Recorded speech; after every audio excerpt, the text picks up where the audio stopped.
অন্যদিকে চলছে জেলা তৃণমূল কংগ্রেসের ব্যবস্থাপনায় স্বেচ্ছায় রক্তদান শিবির সম্ভবত 350 অতিক্রান্ত হয়ে গেছে।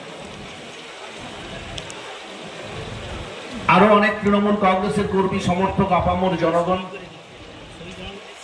তৃণমূল কংগ্রেসের আহ্বানে সমবেত হবেন, স্বেচ্ছায় রক্তদান শিবিরে নিজের নামটা নথিভুক্ত করবেন এবং স্বেচ্ছায় রক্তদান করে হাসপাতালের শয্যায় শুয়ে যে মুমূর্ষ রোগীটি মৃত্যু যন্ত্রণায় ছটফট করছেন, মৃত্যুর কবল থেকে তাকে রক্ষা করবেন। সেই মানুষগুলো আমার আপনার মতো সমাজের মূল স্রোতে ফিরে আসবে। সেই মানুষগুলো আমার আপনার মতো সমাজে মানুষের সেবায় নিজেদেরকে নিয়োজিত করবে।